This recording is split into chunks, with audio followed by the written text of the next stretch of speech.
ummah, and so long as you were part of the process of bringing back that revival and glory, you will have the reward for that revival and glory, which is destined for you as an ummah. Destined for you as an ummah. And as Allah subhanahu wa ta'ala started off with the story of Adam alayhi salam, the first person mentioned in the Quran by name is Adam alayhi salam, coming down from the heavens and then making his repentance and achieving through that repentance a higher level in the sight of Allah subhanahu wa ta'ala than he was before. Because tawbah actually elevates a person. As Ibn al-Qayyim rahimahullah describes so beautifully, he said that when Adam alayhi salam was expelled from paradise, Iblis was happy. He was pleased. But what he didn't realize is that when the diver goes to the bottom of the ocean, يَجْمَعَ اللُّؤْلُؤ, he gathers the pearls, he gathers the precious gems and stones at the bottom of the ocean, and then he rises up once again. So the first person mentioned to us in the Quran is Adam alayhi salam, coming from paradise to this world, and the mistaken bare eye might see that as humiliation. But instead, he comes down only to gather the best of this world and to rise to a higher position than he was in the first place because he repented to Allah. The last person mentioned in the Quran is Abu Lahab, who had the opportunity to rise like Adam alayhi salam, but chose the lower way, and hence Allah subhanahu wa ta'ala was explicit with his descent from this world into hellfire. You were put in this world with the opportunity to ascend like Adam alayhi salam, but should you choose to descend like Abu Lahab, that is a fate that you have chosen for yourself by your actions. And you cannot overpower the will of Allah subhanahu wa ta'ala, but Allah subhanahu wa ta'ala does not wrong you with his will. It starts with this story, it ends with this story.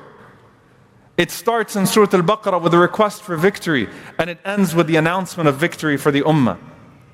Always start with the conclusion, and then come back to where you are, where you're supposed to be, and ground yourself in that conclusion, and write your story in accordance with the conclusion.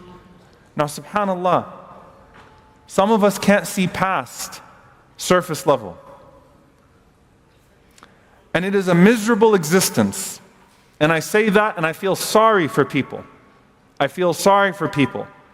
It is a miserable existence if you don't believe that there is anything past that grave.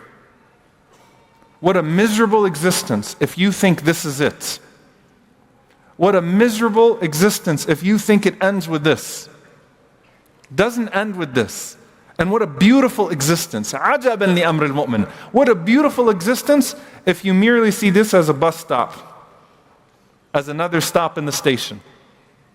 What a beautiful existence if you are able to appreciate and show gratitude for all the blessings that you have in this temporary world. Hence, your happiness grows, your pleasure grows, your contentment grows, and you don't even believe that this is the abode of happiness. Because you know that there is a much more vast abode where Allah subhanahu wa ta'ala will reward you with something should you stay the course.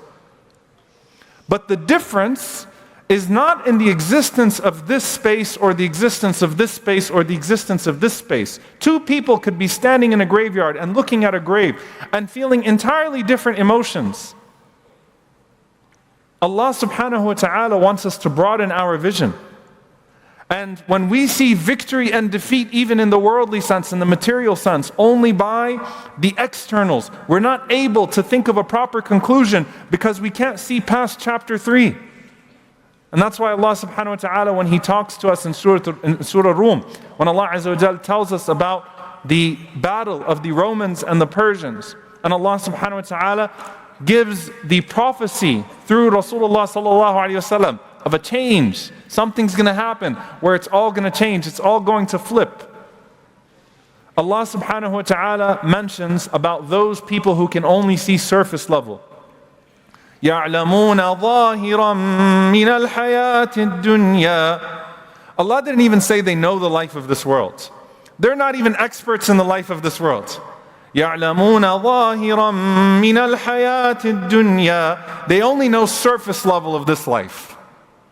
They only can see the very outward surface level of this life.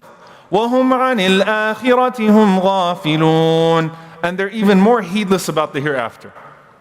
With the hereafter, they're completely heedless. They have no idea what they're talking about, no clue. They're completely blind to the hereafter. And when it comes to the matters of this life, they only see outward. They can't see deeper. They can't see past surface level. The surface literally being that grave. How can they write a conclusion when they don't even believe that that part of the book exists?